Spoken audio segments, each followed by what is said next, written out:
안녕하세요. 언어번 NFL 김민준. 이재경입니다. 네, 저희가 7주차 리뷰로 돌아왔습니다. 사실 이제 6주차 리뷰를 했었어야 됐는데, 어, 저의 이제 개인적인 그 사정으로 인해서 좀 어려웠던 점 양해 말씀을 드리고요. 어, 사실은 이제 최근에 류재근 PD도 물론 이제 그 월드컵 시즌이라 굉장히 바쁘겠지만, 제가 그 야구와 농구가 오버랩이 되는 시즌이라 회사 일이 조금 바빠서 음, 개인적으로 조금 여유가 없습니다. 이 부분 양해를 좀 부탁드리겠습니다. 네.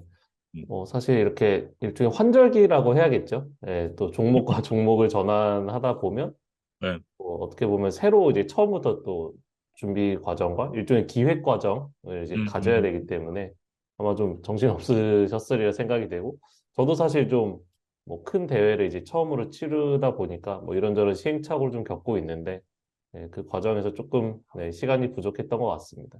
네, 최대한 좀 잘 준비를 해서 진행을 할 수 있도록 해보겠습니다. 7주차 리뷰 이제 시작을 해보도록 하죠. 가장 먼저 펼쳐졌던 경기가 이제 Thursday Night Football 경기, 잭슨빌 제기어스 뉴올리언스 세인츠의 경기입니다. 이 경기는 이제 잭슨빌 제기어스가 31대 24로 승리를 가져갔습니다. 네. 그러니까 이로써 벌써 잭슨빌이 지금 4연승 행진을 달리게 됐어요. 그래서 사실 시즌 초반에 작년과 같은 좀 안정적인 모습이 나오지 않는다? 이런 지적들을 음, 했던 기억이 나는데 뭐 그런 평가들이 무색하게 어느덧 4연승으로 이제 5승 2패까지 이제 치고 올라갔습니다. 그래서 잭슨빌이 사실 강력한 수비를 바탕으로 뭐 슈퍼볼 정말 문턱까지 갔던 시즌도 있었지만 이렇게 시즌을 5승 2패로 출발한 건 2007년 이후 처음이라고 해요. 네, 그래서 그만큼 뭐 시즌 스타트가 결과적으로는 굉장히 잘 된 시즌이었다. 이렇게 좀 정리를 하겠습니다. 네. 일단 트레버 로렌스 선수가 지난주에 이제 그 부상 때문에 경기를 본인이 마치질 못했었는데, 일단 이제 풀타임 소화를 하면서 팀의 승리를 이끌었다는 점, 이 부분 좀 고무적인 것 같고, 상대 패스러시가 거의 뭐 없는 수준이었거든요. 뭐 그렇기 때문에 로렌스가 굉장히 좀 편하게 경기를 끌고 갈 수 있었다. 이렇게 좀 얘기를 해야겠습니다. 음, 그러니까 트래비스 이티엔이 터치다운 2개, 그 다음에 이제 사실 전반에 펌블 턴오버를 하면서 약간 이제 실망감을 안겼던 크리스찬 커크가 4쿼터 후반에 이제 44야드 결승 터치다운을 성공시키면서 일종의 결자 해지를 했던 경기였다. 이렇게 좀 봐도 되겠습니다. 네. 또 하나 좀 인상적이었던 장면이 이제 이 쿼터 막판에 하프라인 부근에서 이제 폴스 다운 상황이었거든요. 펀터가 이제 패스를 하는 트릭 플레이를 성공을 시키면서 폴스 다운을 갱신을 했는데, 그러면서 이제 필드골 하나를 더 추가를 하면서 전반을 마칠 수가 있었습니다. 이게 보통 이제 전반에 이런 그 도박수를 잘 안 가져가기도 하고, 특히나 이런 건 후반에 많이 갖고 가잖아요. 근데 그런 부분에다가 앞서고 있는 팀이 이런 트릭 플레이를 하는 경우가 좀 드문 편이기 때문에 세인츠가 완전히 좀 이 허를 찔렸다. 좀 이렇게 얘기를 해야 될 것 같고요. 음, 그러니까 덕 피더슨 감독 자체가 워낙 뭐 좀 이런 공격적인 뭐 플레이 콜링을 선호를 하는 인물이기 때문에 뭐 이런 시도가 음, 있었던 것 같고 어떤 이제 상대의 방심이 어우러지면서 아주 뭐 긍정적인 뭐 결말을 맞았던 것 같아요. 그래서 음, 수비 쪽으로도 이제 이야기를 좀 옮겨가 보면 일단 조시 앨런의 활약이 가장 빛났다고 해야 될 것 같습니다. 예, 이날 음, 뭐 혼자서만 쿼터백 히트 3번, 그다음에 프레시어 10번을 가했는데 뭐 조금 이제 세부적인 지표로 들어가 보면 이 패스러시 윈 레이트라는 기록이 있거든요. 근데 이제 음, 이거에서 앨런이 이날 37% 가까운 승률을 보여줬다. 네, 근데 뭐 이렇게만 보면 이게 어느 정도인지 좀 감이 안 오실 것 같아서 이제 이날 앨런과 같이 경기를 펼쳤던 다른 잭슨빌의 이제 수비 선수들의 지표랑 같이 좀 비교를 해보면 좋을 것 같아요. 그래서 음, 이날 잭슨빌의 다른 아웃사이드 라인베커라던가 디펜시브 라인맨 뭐 이런 이제 포지션에 섰던 선수 중에 그 누구도 10%를 넘긴 사람이 없었다고 하더라고요. 근데 이제 음. 앨런만 혼자 거의 뭐 30% 후반대 승률을 기록을 했으니까 뭐 거의 독보적인 뭐 퍼포먼스였다. 이렇게 음. 말씀을 드려도 뭐 지나치지 않을 것 같습니다. 이 패스러시 윈 레이트라는 게 그 뭐 단순하게 얘기를 하면 사실 10번의 패스러시를 했을 때 이걸 성공률에 가까운 그런 음, 스탯이잖아요. 그러니까 10번 했을 때 3번 반을 성공을 시킨 거니까 이거는 상당히 높다. 뭐 이렇게 좀 봐야겠죠. 음.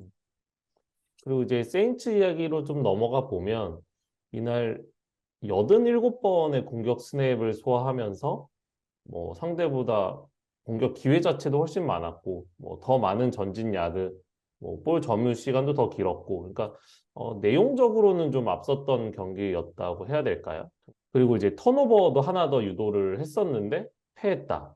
그러니까 저희가 일반적으로 이제 이런 경기를 리뷰할 때 보통 이기는 팀이 가질 만한 스탯들을 모두 가지고도 이제 패했다는 이제 사실에 좀 주목을 해야 될 것 같아요. 음. 그래서 그럼 어떤 부분이 문제였을까? 뭐 일단은 서드다운 컨버전이 18번 중에 3번밖에 성공을 하질 못하면서 좀 어, 많은 야드를 전진했던 거에 비해서는 결정적인 고비마다 좀 공격의 템포가 끊겼다. 뭐 이런 좀 결론을 내야 될 것 같고 픽식스를 이제 하나 허용을 한 반면에 이제 2개의 턴오버를 얻어냈다고 말씀을 드렸는데 거기서 이제 3득점에 그쳤던 것이 결과적으로는 좀 패하는 좀 주요 원인이 되지 않았나? 뭐 이런 생각이 들었어요.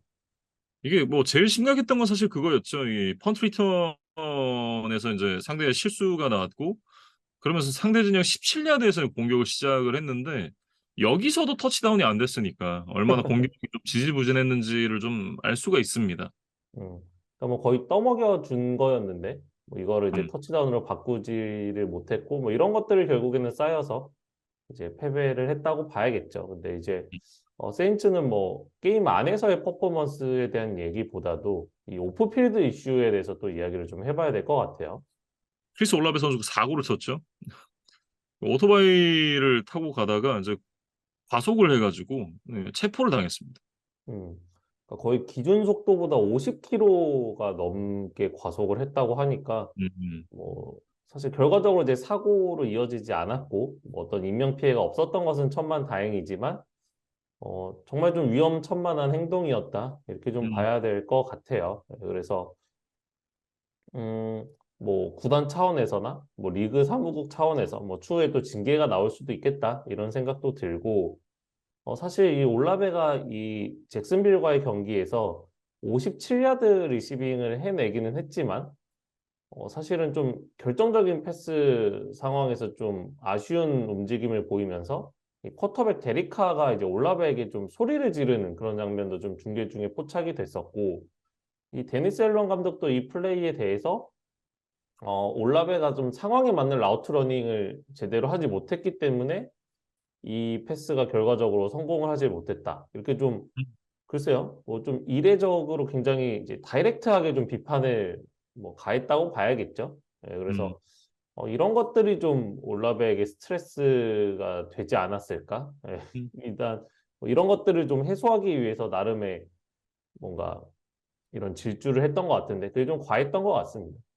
사실은 그 프로 선수들에게 그런 부분이 상당히 좀 중요한 것 같더라고요. 현장 나가면서 많이 느끼는 건데, 현장에 있는 뭐 감독님들, 코칭 스태프, 뭐 선수들 다들 이제 그 경기를 치르면서 많은 스트레스를 받잖아요. 근데 그 부분을 어떻게 건강하게 해소를 하느냐, 이런 부분들이 상당히 좀, 어, 왜냐면 이제 특히나 야구 같은 경우에는 또 매일 경기가 있는 스포츠고, 미식 축구도 일주일에 한 경기라고 하지만 그 한 경기의 결과가 굉장히 치명적인 결과로 또 이어지는 경우들이 많기 때문에 정말 시즌 내내 그 선수들이 많은 스트레스를 받을 거거든요. 근데 그런 부분들을 또 프로 선수니까 뭐 술 이런 걸로 풀기도 어렵고 뭐 담배도 안 할 가능성이 높고 그렇다라고 하면 이제 건강을 해치지 않는 무언가로 스트레스를 풀어야 되는데 사실 이제 그럴 게 생각보다 많지 않거든요, 생각을 해 보면. 예. 네, 그렇기 때문에 인제 그런 부분을 어떻게 잘 해소를 하는가가 상당히 좀 중요한 부분이라고 저는 생각을 하는데 좀 '다른 방법을 좀 찾아봐야 되지 않나, 올라베가.' 그런 음. 생각을 좀 해 봅니다.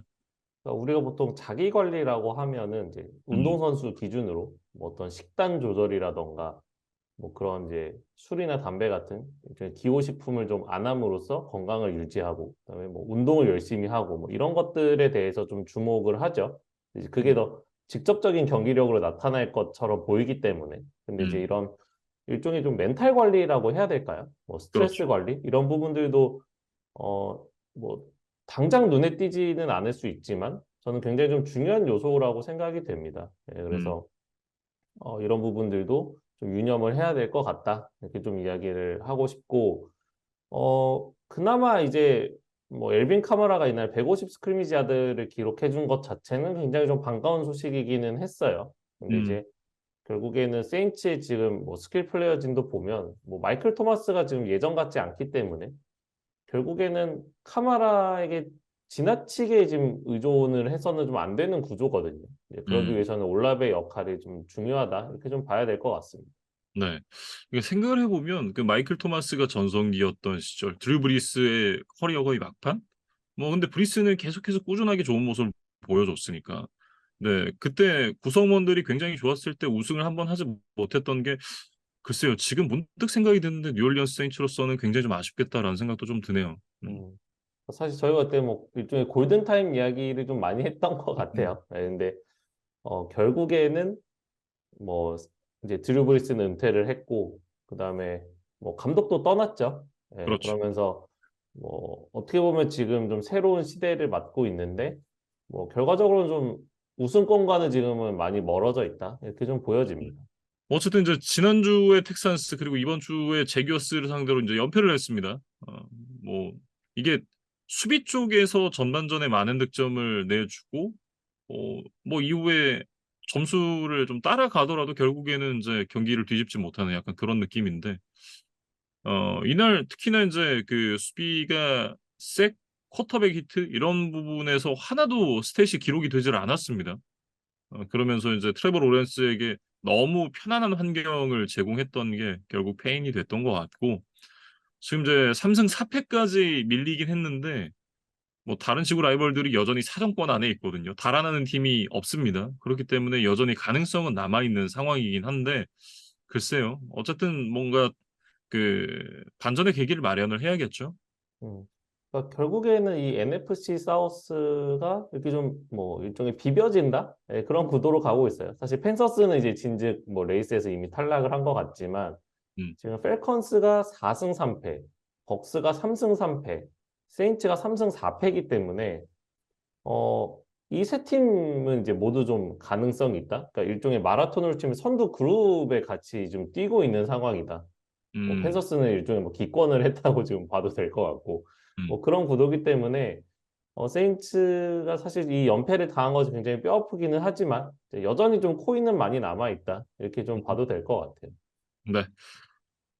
자, 다음 경기로 넘어가 보겠습니다. 디트로이트 라이언스와 볼티모어 레이븐스의 경기인데요. 레이븐스가 38대 6으로 승리를 가져갔습니다. 이게 북부지구 양대 컨퍼런스 이제 북부지구 선두를 달리고 있는 팀들 간의 맞대결이었는데 레이븐스가 뭐 압살했죠. 공수 양면에서 모두 완벽한 모습을 보여주면서 라이언스의 이제 연승 행진을 끊어냈습니다. 음. 그러니까 이 두 팀의 이날 경기가 얼마나 큰 격차가 났었냐면 라이언스가 사실 공격에서 2쿼터 8분여가 지난 상황에서 처음으로 이제 퍼스트 다운을 갱신을 했습니다. 음, 근데 이제 이때 이미 점수 차는 28대 0까지 벌어져 있었던 뭐 시점이었어요. 그러니까 어 모르겠습니다. 뭐 나중에 뭐 플레이오프나 이런 데서 뭐 다시 만난다고 하면 뭐 어떨지 모르겠으나 적어도 이날만큼은 두 팀의 갭은 좀 상당했다. 네, 뭐 그렇게 좀 정리를 해도 괜찮을 것 같아요. 네. 뭐 라마 잭슨 선수가 여전히 뛰어난 자신의 발을 보여주면서 계속해서 이제 플레이를 연장하는 그런 모습이 인상적이었던 경기였는데 특히 이제 그 넬슨 아글로 선수에게 이제 던져진 터치다운 패스 장면이 굉장히 좀 인상 깊었습니다. 음. 그러니까 여기서는 이 라마 잭슨이 자신의 발을 활용해서 리시버 열릴 때까지 기다릴 수 있는 그런 이제 능력을 가진 쿼터백이다. 이런 것들을 좀 볼 수가 있었고, 그다음에 이제 이날 레이븐스가 굉장히 패싱 플레이에서도 뭐 많은 야드를 전진하는 이제 그런 플레이들이 몇 개 나왔는데, 공중으로 이제 아주 긴 거리를 날아가기보다는 이제 리시버들이 공을 잡은 뒤에 스피드를 살려서 야드 애프터 캐치를 따낼 수 있는 아주 적절한 공간에 리시버들이 잘 위치한 데다가 라마 잭슨이 또 거기다가 아주 뭐 정확한 패스들을 연결하는 그런 장면들이 좀 많이 나왔거든요. 그래서 뭐 제이 플라워스라던가 뭐 거스 에드워즈라던가 이런 선수들에게 아주 뭐 편안한 공간으로 이제 공을 던져주면서 이것들이 뭐 결정적인 좀 플레이들이 됐다 이렇게 좀 정리를 하면 될 것 같고 라마 잭슨이 이날 이제 357야드, 3개 터치다운에 155.8, 그러니까 158.3이 이제 만점의 패서 레이팅인데 거의 만점에 준하는 뭐 엄청난 활약을 했다. 이렇게 봐야 될 것 같습니다. 네. 뭐 최근에 이제 그 레드존 안에 들어가서 이제 터치다운으로 이어지지 못했던 부분 이런 부분들을 저희가 이제 그 지지난주에 얘기했던 기억이 또 나는데 이게 이날 경기에서는 완전히 좀 다른 모습을 좀 보여줬었거든요. 네, 그런 음, 문제들이 이제 조금 해결이 되는 모습이었고 수비도 이번 시즌에 굉장히 좋은 모습 보여주고 있습니다. 특히나 이 현재까지 허용한 터치다운 개수가 7개. 이게 수비에서도 사실은 저희가 조명을 많이 하진 않았습니다만 소리 없이 굉장히 강력한 모습을 보여주고 있는 레이븐스의 디펜스거든요. 음. 근데 이제 뭐 레이븐스는 아직 좀 완성이 덜 됐다 이렇게 생각을 하고 있는 것처럼 보여요. 이제 음, 왜냐하면 지금 이제 FA로 뭐 아무 팀과 또 이제 계약을 하고 있지 않은 베테랑 디펜시브 라인맨이죠. 이 은다무 콩수와 좀 링크설이 강하게 이제 나오고 있는 것 같습니다. 음. 은나무 콩수가 지금 그 영국의 스카이 스포츠, 스카이 스포츠가 그 영국에서 이제 NFL 방송을 하는 회사죠. 스카이 스포츠에서 지금 이제 그 방송 패널로 일을 하고 있는데 여전히 그 선수 생활 연장에 관심이 있다 그래요. 그래서 이제 음, 언제든 기회가 되면 필드 위로 돌아오고 싶어 한다라는 그런 얘기가 있는데 일단 뭐 이 선수가 글쎄요, 뭐 리그를 씹어먹었다라고 할 정도는 아니지만 계속해서 꾸준히 정상급에 가까운 모습을 또 보여줬었던 선수이기 때문에 이 선수의 합류가 또 레이븐스로서는 상당히 좀 큰 힘이 될 수 있지 않을까라는 생각이 들고요. 음. 그러니까 지난 시즌에도 이미 시즌 중반에 이제 이글스에 합류를 했어요. 그러니까 음, 이렇게 초반에는 이제 뭐 선수 생활을 하지 않다가 중반에 이제 이글스에 들어와서 결과적으로 이제 슈퍼볼 진출까지 하는데 뭐 일정 부분 이제 기여를 했던 전력이 있기 때문에 이렇게 시즌 중반에 합류하는 것 자체가 지금 좀 뭐 익숙하다? 뭐 그런 경험이 좀 있다? 뭐 이것도 사실은 중간에 들어와서 바로 뭐 시즌에 처음부터 치른 선수들과 경쟁을 한다는 게 일종의 뭐 경기 감각적인 부분이라던가 뭐 그런 뭐 호흡을 뭐 맞추거나 뭐 이런 부분들에 대해서 사실 문제가 생길 수 있는데 이거를 좀 음, 원활하게 해냈던 이제 경험이 있는 거잖아요. 그리고 이제 워낙 베테랑이고 그러다 보니까 만약에 레이븐스가 이 은담 콩수를 데려갈 수 있으면 분명히 음, 플러스는 될 거다라고 좀 보여져요. 그래서 이 선수가 지금 커리어가 벌써 슈퍼볼 진출이 3회, 이제 우승이 1회가 있었고, 뭐 사실 커리어 초중반에는 이제 굉장히 좀 악동, 뭐 사고뭉치 이런 이미지가 좀 강했지만, 뭐 그것도 이제 조금 옛날 일이 된 것 같아요. 뭐 음, 이제는 이 선수도 이제 거의 선수 생활에 황혼기에 있기 때문에 뭐 더 이상 사고를 치기에는 좀 너무 베테랑이 됐다. 네, 그래서 그런 걱정도 딱히 안 해도 될 것 같다. 네, 이 음, 선수를 영입하는 데 있어서. 그래서 과연 이 레이번스가 은다무 콩수를 영입을 하면서 뭔가 수비에 좀 경험을 더할 수 있을지 한 번 더 지켜봐야 될 것 같습니다. 네. 라이언스 같은 경우에는 사실은 이제 그 쉽지 않은 경기일 것이다라고 많은 분들이 예상을 하셨겠지만 이 정도로 개털릴 거라고 생각하신 분들은 글쎄요 많지 않으셨을 것 같아요. 그러니까 그만큼 뭐 라이언스의 최근 기세가 워낙 좋았기 때문에 음. 뭐 질 수도 있겠다라는 생각은 했지만 이렇게 좀 대패를 당할 거라고 생각하시는 분은 많지는 않았으리라 생각을 해요. 그래서 네. 일단 이제 공격에서 뭐 키플레이어 역할을 하고 있는 이 데이빈 몽고메리가 이제 갈비뼈 부상으로 이제 결장을 했는데 그것이 좀 치명적이었다고 봐야겠죠. 그래서 음. 이제 경기 초반에 어떤 공격에서 템포를 잡지 못하고 계속해서 이제 3앤아웃으로 몇 번 뭐 기회를 놓치다 보니까 하는 사이에 그냥 28대 0까지 벌어지고 말았어요. 근데 이제 음. 뭐 레이번스 정도의 강팀을 상대로 그 정도 점수 차가 난다면 사실 이제 그다음부터 이제 뒤집는 건 거의 불가능에 가깝다고 봐야겠죠. 그렇죠. 그리고 저는 약간 그런 것도 있는 것 같아요. 이게 예전부터 이제 제러드 고프 선수가 갖고 있는 고질적인 문제 중 하나인데 수비가 강한 팀을 만났을 때, 프레셔를 많이 받을 때, 쿼터백 히트를 계속해서 당할 때, 이럴 때 퍼포먼스가 정말 급격하게 낮아지거든요. 그러니까 오라인이 자기를 굉장히 튼튼하게 보호해 줄 수 있을 때의 경기력과 그렇지 못할 때의 경기력이 현격하게 차이가 나기 때문에 어 그런 부분이 또 이 점수 차에 일조를 하지 않았나 그런 생각도 좀 개인적으로 갖고 있고요. 음. 그리고 이제 수비에서도 이 라마 잭슨의 이제 플레이를 연장하는 것을 이제 전혀 제어를 하질 못했기 때문에 이렇게 좀 음, 대량 실점을 했던 것 같습니다. 그래서 사실 저희가 이제 지난주에 리뷰를 한 주 쉬었잖아요. 근데 이제 그때 사실 공교롭게도 이글스와 나이너스, 그러니까 NFC에서 전승을 달리고 있던 팀들이 뭐 동반으로 시즌 첫 패를 당했고, 음, 라이언스는 이제 승리를 거뒀어요. 이제 그러면서 6주차 종료 기준으로 NFC 컨퍼런스 전체 공동 1위가 라이언스, 나이너스, 이글스였습니다.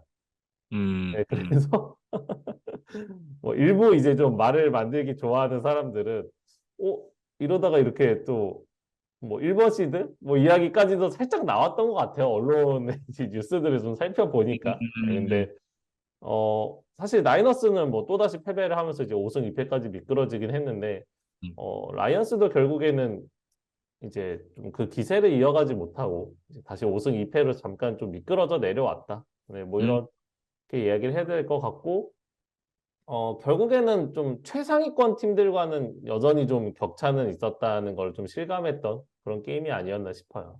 음. 그 메이저리그도 보면 뭐 이게 보통 그런 경향이라는 게 있잖아요.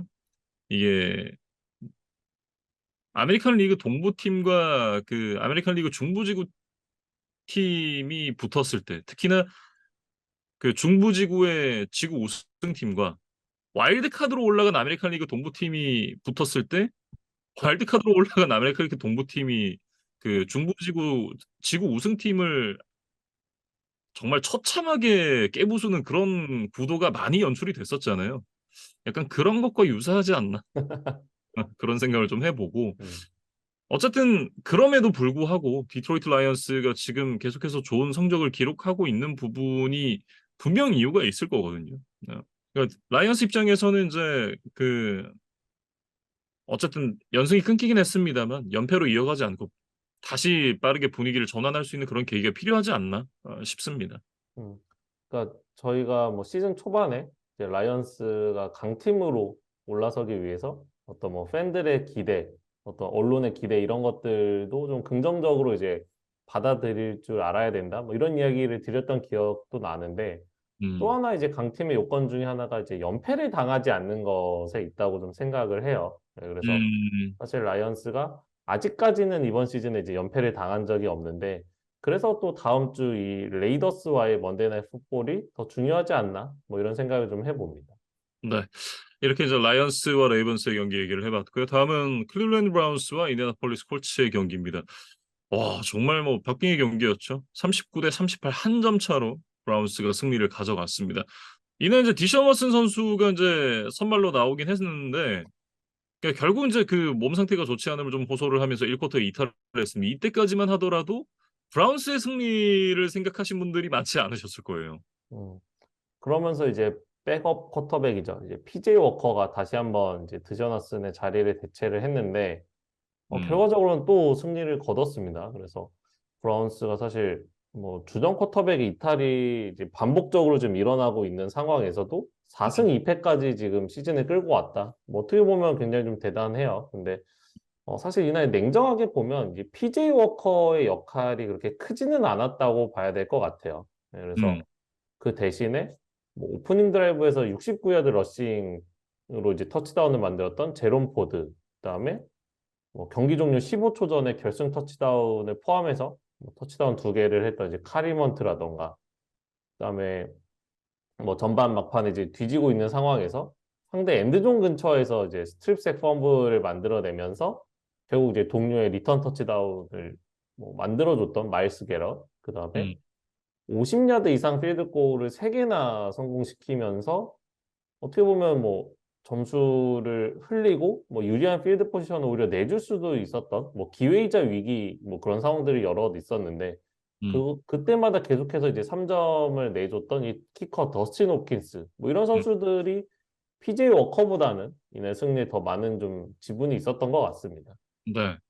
근데 뭐 어쨌든 뭐 그렇다고는 하더라도 이 브라운스가 지금 이 쿼터백 고민을 안 할 수는 없는 상황이거든요. 이게 디션 왓슨 선수가 최근에 뭐 마사지를 못 받아서 그런지 최근에 계속해서 이제 경기가 좀 어렵다라는 그런 이제 의사를 표현을 하고 있고 뭐 지금 이 부분이 사실은 이제 어 쉽게 이렇게 해결이 되지 않는 부분인 게 브라운스가 디션 왓슨 선수에게 안겨준 계약이 풀 개런티잖아요. 음, 그런 게 아니라고 하면 "아 잘라." 이렇게 하면 되는데 사실 그러기도 곤란한 입장이란 말이죠.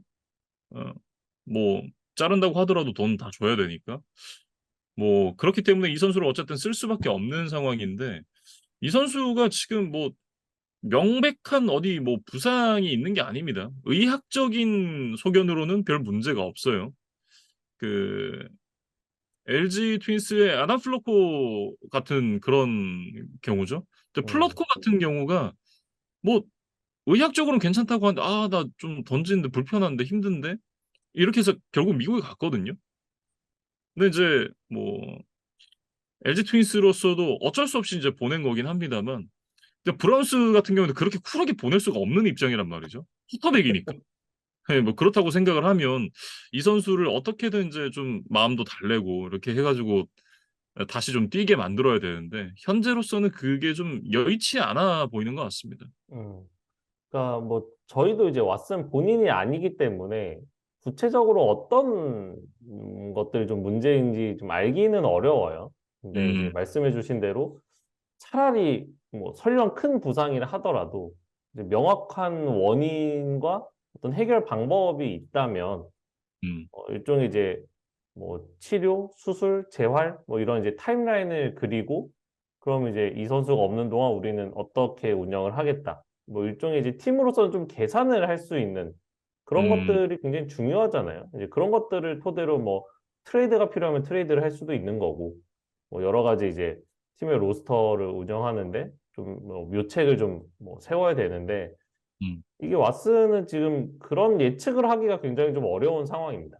사실 음 어 "다음 주에 나 좀 괜찮으니까 또 뛸게." 이렇게 해도 사실 지금 당장 이상하지 않은 상황이기 때문에 좀 의사결정을 하기가 굉장히 좀 난감한 뭐 시점이다 이렇게 좀 봐야 될 것 같고 음 이제 과거에 이제 브라운스에서 쿼터백 생활을 했던 이제 브래디 퀸이라는 인물이 있는데 이 퀸이 왓슨에게 이제 전액 그 보장 계약을 한 것이 결국에는 이런 좀 뭔가 불분명하지 않은 이런 사태로 번진 것이 아니냐 이런 이야기를 했어요. 그러니까 음 왓슨 입장에서는 자신을 이제 뭐 증명해야 되거나 뭔가 열심히 뛰어야 할 동기부여를 오히려 깎아먹은 계약이 아니었느냐. 뭐 음 이런 요지에 좀 이야기를 했는데 뭐 이 퀸의 말이 뭐 무조건 맞다 아니다 뭐 이렇게 저희가 좀 판단하기는 어렵지만 음. 글쎄요. 좀 합리적인 의심이 되는 건 사실입니다. 그렇죠. 뭐 어쨌든 뭐 의학적인 소견으로는 별 문제가 없다라고 하니까 뭐 이런 부분에서 아마 구단이 좀 많이 답답해할 것 같고 현지에서는 지금 자코비 브리셋 선수를 다시 데려와야 되는 거 아니냐 뭐 이런 얘기들이 쪼끔씩 나오고 있는데 지금 뭐 브리셋 선수가 백업 쿼터백이기 때문에 뭐 양팀이 어느 정도 이제 조건만 맞다라고 하면 이 시나리오는 불가능한 시나리오는 아닙니다. 음. 그리고 이제 뭐 굳이 이제 브리셋의 이름이 계속해서 오르는 이유는 이제 그거라고 봐야겠죠. 이제 저희가 아까 은담 콩수 이야기할 때도 말씀드렸지만 음. 시즌 중반에 어떤 쿼터백이 팀을 옮겨서 뛴다는 거 이거는 사실은 뭐 그 선수의 능력치와는 별개로 굉장히 좀 큰 일이죠. 예 뭐 그렇죠. 플레이북도 다시 익혀야 되고 음. 뭐 공격 선수들, 코칭 스태프, 어떤 구단의 문화 이런 것들을 경기를 치르면서 빠른 시간 안에 이제 그거를 해내야 된다는 거. 근데 사실 음. 그거는 이제 거의 굉장히 어려운 일인데 이 자코비 브리셋은 사실 지난 시즌에 브라운스에서 뛰었던 선수이기 때문에 그런 문제가 없지 않겠느냐라는 이제 뭐 여론의 예상인 거죠. 예, 음. 실제로 왓슨이 징계로 10경기 이상 빠져 있었을 때 대부분의 경기를 치렀던 것이 이 자코비 브리셋이었기 때문에 뭐 100점짜리 역할을 해내느냐 하면 사실 그거는 아니지만 그래도 이렇게 좀 응급 상황에서 60점, 70점짜리 좀 안정적인 저점이 높은 대안이 돼줄 수 있지 않겠느냐라는 이제 판단에서 이렇게 자코비 브리셋 이야기가 계속 나오는 것 같아요. 음.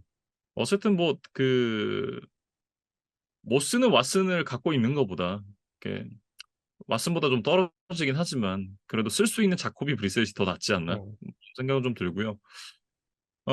콜츠가 저희가 이제 한 주 쉬어가는 동안에 좀 큰 결정을 했습니다. 뭐 결정을 했다라기보다는 사실은 그럴 수밖에 없었다라고 얘기를 하는 게 좀 더 맞는 것 같은데 앤선 리차드슨 선수가 이제 오른쪽 어깨 부상을 치료하기 위해서 이제 결국 이제 수술을 받기로 결정을 했고 시즌 아웃이 됐습니다. 음.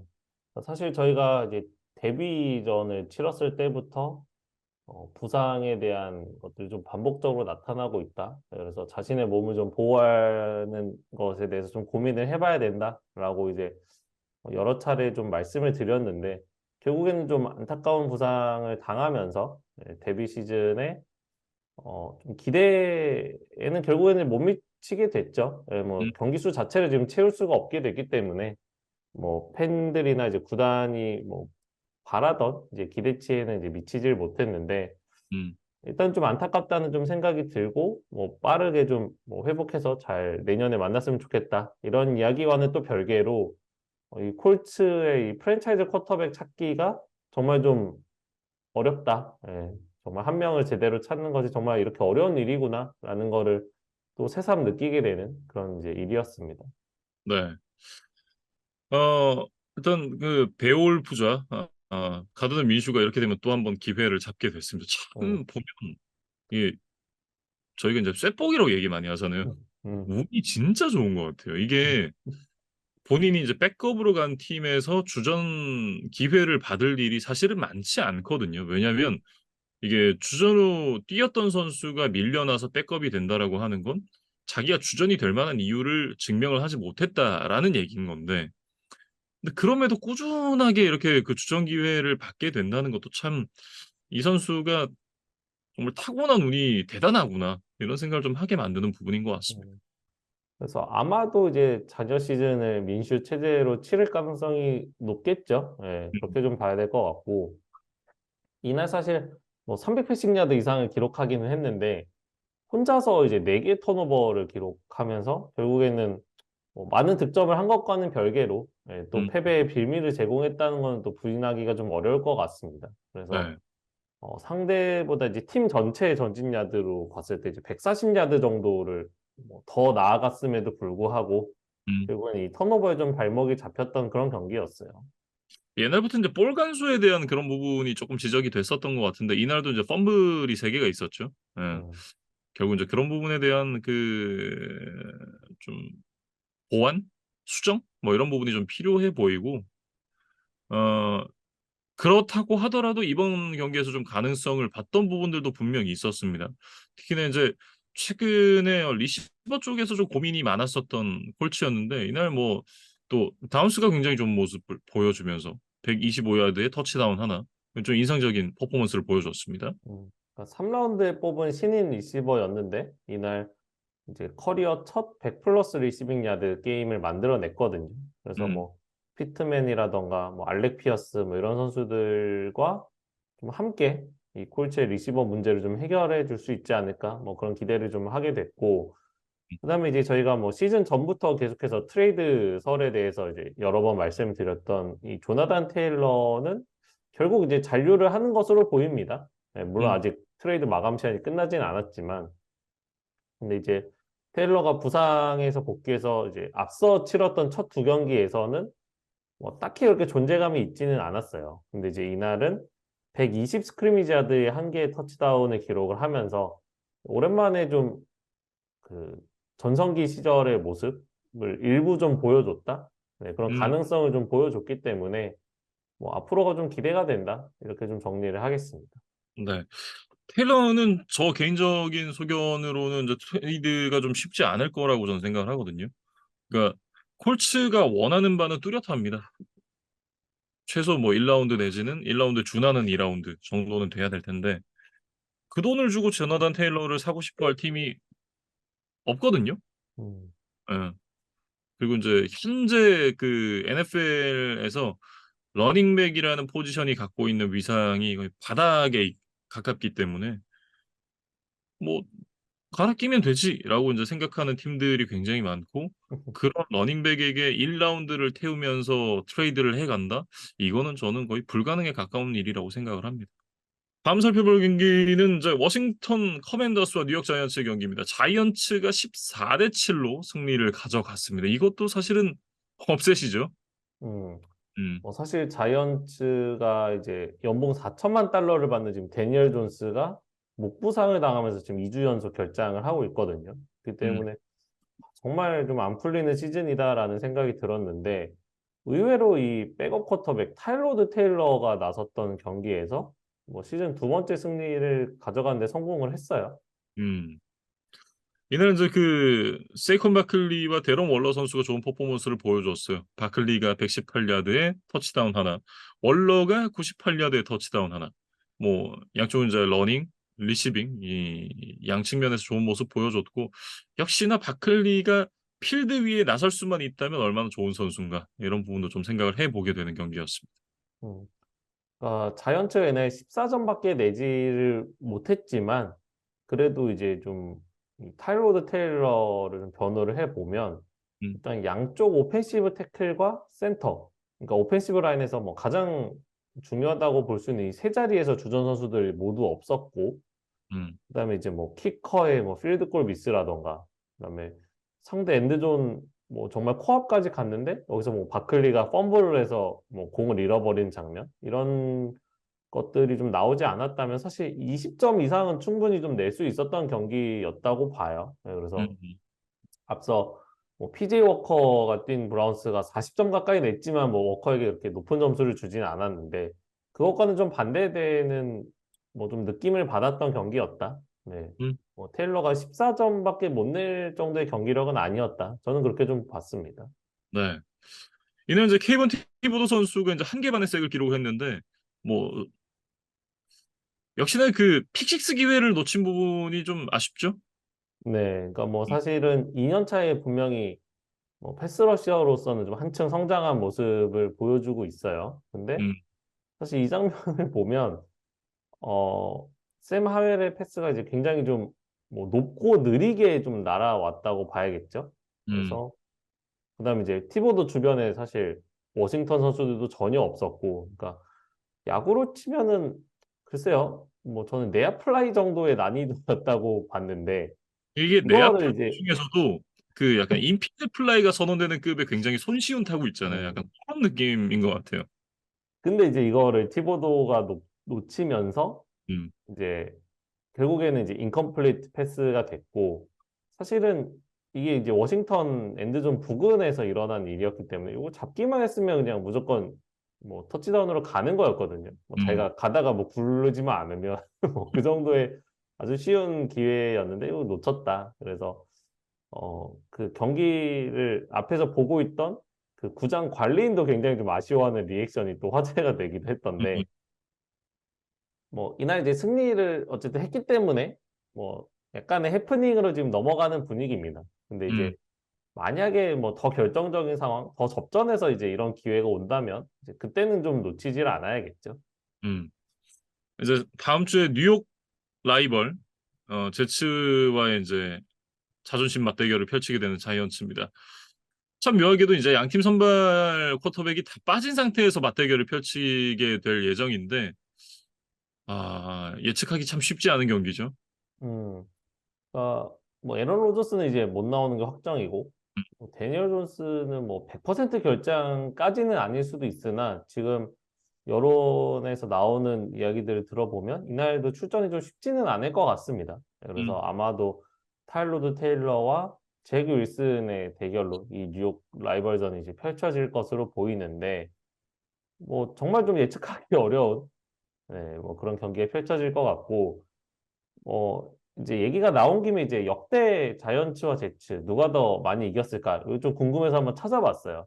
음. 그러니까 8승 6패로 자이언츠가 이제 근소하게 우위를 거두기는 했더라고요. 근데 이제 또 최근에 두 경기는 또 제츠가 이겼었기 때문에 음. 만약에 다음 주에 이제 자이언츠가 승리를 거두게 된다면 12년 만에 제츠를 상대로 승리를 음. 거두는 거더라고요. 그러니까 사실 두 팀이 거의 4년에 한 번 정도 만나는 거기 때문에 한두 번 기회를 놓치면 이 승리를 거둘 기회 자체가 좀 많지가 않습니다. 그래서 음, 어, 컨퍼런스가 달랐기 때문에 다르기 때문에 사실 자주 만나지는 못하는 팀인데 그래서 좀 더 희소 가치가 있는 뭐 지역 라이벌전이라고 봐야겠죠. 그래서 음, 한번 뭐 두 팀의 지금 전력이나 뭐 성적과는 상관없이 또 한번 보시면 재밌는 경기가 되지 않을까 싶고 두 팀의 역대 맞대결 중에 이제 가장 좀 뭐 올드 팬들이 좀 회자하는 이제 그런 매치업이 하나 있었어.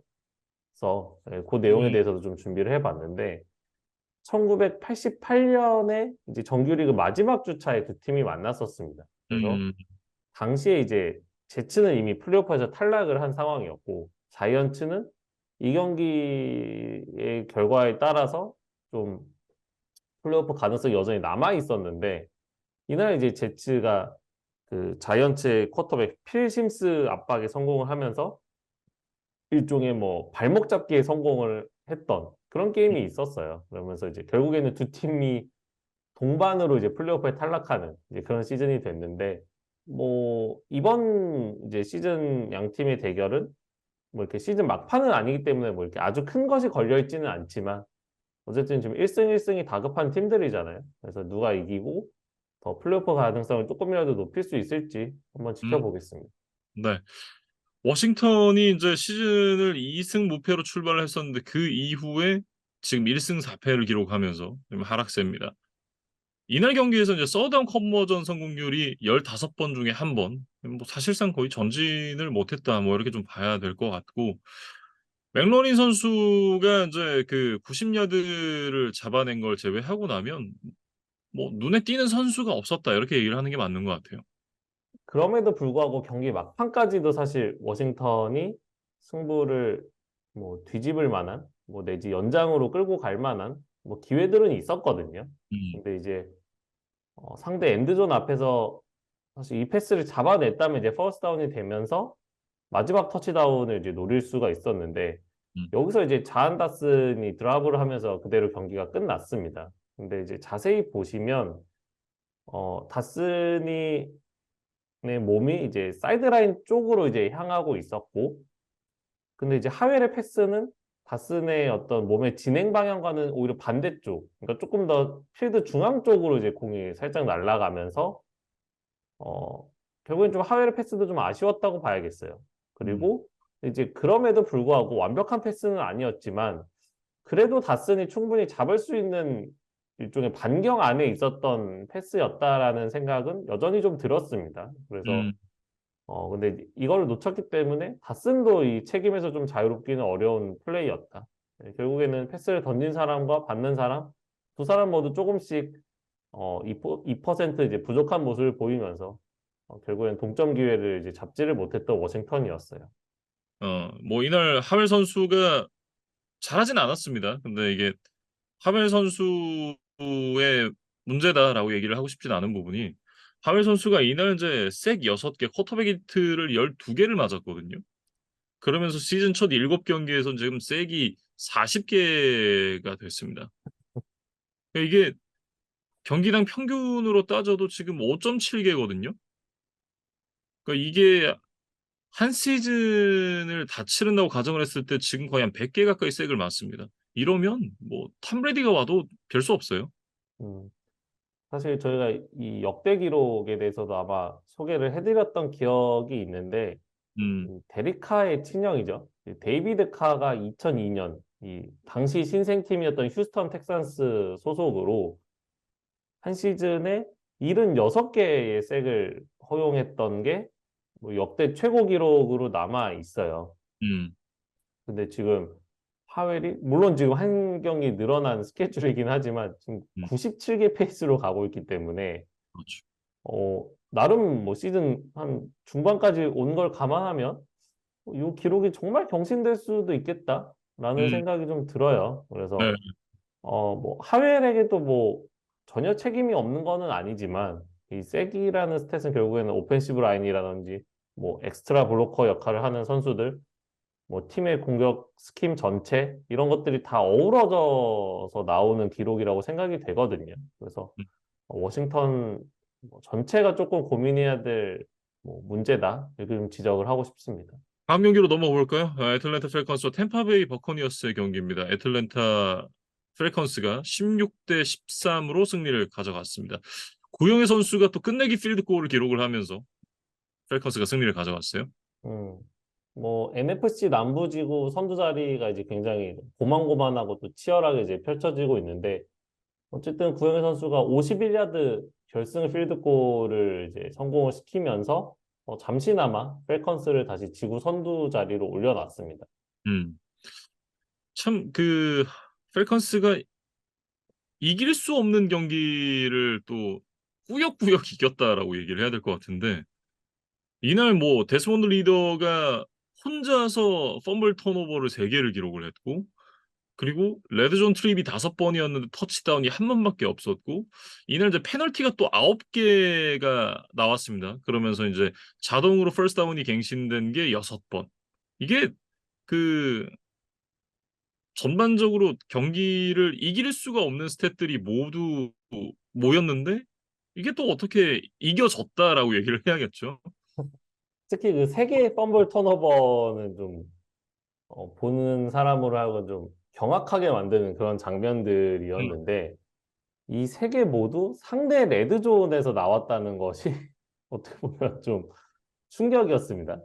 네. 일단은 이제 20야드 지점에서 스트립색 펌블을 당하면서 첫 번째 턴오버가 있었고 음. 상대 엔드존 1야드 앞에서 이제 스냅을 받아서 뭐 짧은 패스나 러싱을 하면 이제 터치다운이 되기 직전인데 여기서 그 스냅을 잘못 받아가지고 이제 펌블이 되는 장면도 있었고 그다음에 이제 마지막으로는 이 리더가 공을 직접 들고 뛰어서 엔드존을 통과한 것처럼 보였는데 이걸 이제 비디오 판독을 해보니까 엔드존 직전에서 태클을 당했고 이때 이미 공이 빠져나갔어요. 네, 음. 그러면서 공이 상대 엔드존 쪽으로 굴러갔고 이렇게 되면 이제 수비팀의 그 터치백이죠. 공격권으로 음. 이제 턴오버가 되죠. 규정상. 이제 사이드라인으로 나가면 공격팀이 그걸 유지하게 되는데 이 엔드존 쪽으로 빠져나갔기 때문에 그러면서 이제 이 세 번째 뭐 일종의 펌블 턴오버 해트트릭을 완성을 했거든요. 그러니까 저희가 이제 축구에서도 뭐 해트트릭이 정말 엄청난 기록인데 음. 또 그런 게 있지 않나요? 그러니까 오른발로 세 골을 넣은 것보다 음. 왼발, 오른발, 머리로 하나씩 넣으면 이게 조금 더 예술적이고 더 뭔가 좀 의미가 있는 것처럼 보이고 이제 이런 음. 이야기들 저희가 종종 하곤 하는데 네. 이 데스먼드 리더도 굉장히 다양한 형태로 이 펌블 턴오버 헤트트릭을 완성을 했다. 상대 수비에게 색을 하나 맞고 음. 자기가 스냅을 흘리고 들고 뛰다가 태클에 걸리고 뭐 이렇게 좀 굉장히 다양한 패턴으로 이 펌블 턴오버를 해내면서 사실은 졌어야 되는 경기였는데 네. 그럼에도 불구하고 승리를 거뒀습니다. 음.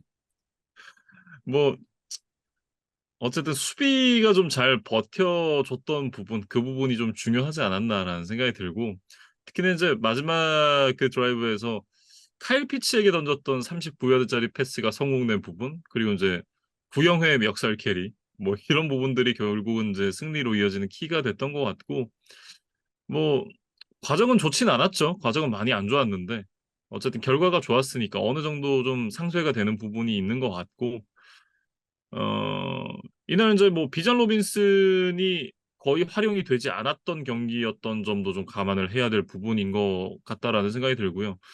뭐 지구 라이벌전에서 일단 원정 승리를 따냈던 부분, 이런 부분들이 뭐 결과론적으로는 굉장히 좀 의미가 있다. 뭐 이렇게 얘기를 해야 될 것 같습니다. 비전 로빈슨이 이날 딱 한 번의 러싱 시도 3야드 전진에 그쳤는데 뭔가 어디가 뭐 부러지거나 뭐 그런 거는 아니지만 좀 두통이 심했다고 해요. 네, 그러면서 좀 경기에 뛸 수 있는 컨디션이 사실상 아니었던 것으로 보입니다. 그래서 음. 로빈슨이 없음에도 어쨌든 승리를 가져갔다는 거에 대해서 좀 의미를 둬야 될 것 같고 그 대신에 이제 베테랑 코데럴 패터슨이 10번의 러싱 시도 56야드를 전진을 하면서 이 타일러 알게이어의 부담을 좀 덜어줬거든요. 네, 음. 그러면서 두 사람이 좀 로빈슨의 공백을 나눠서 책임을 졌다. 이렇게 좀 봐야 될 것 같아요. 네. 템파베이 같은 경우에는 이제 사실은 이렇게까지 기회를 많이 받았는데 승리를 못 거뒀다? 이거 자체가 문제입니다. 음.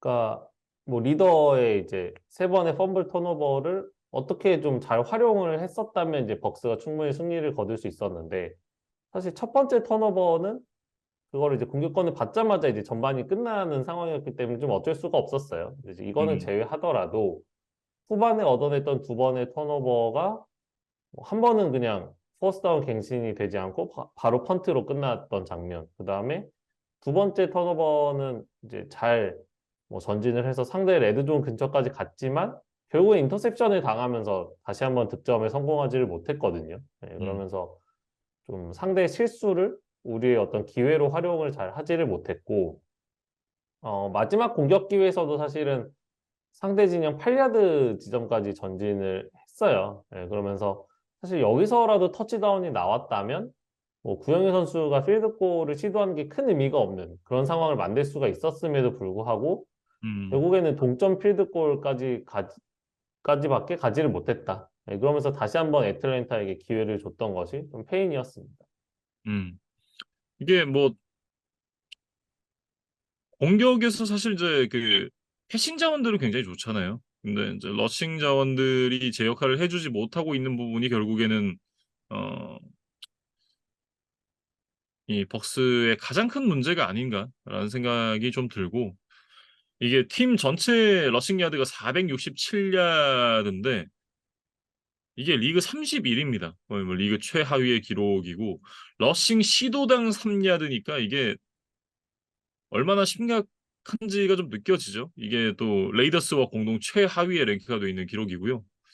거기다 이제 음 마이크 에반스가 이날 경기 끝나고 나서 이제 디서플린 이슈에 대해서 좀 얘기를 하기도 했었는데 이런 뭐 전반적인 좀 문제가 산재해 있습니다.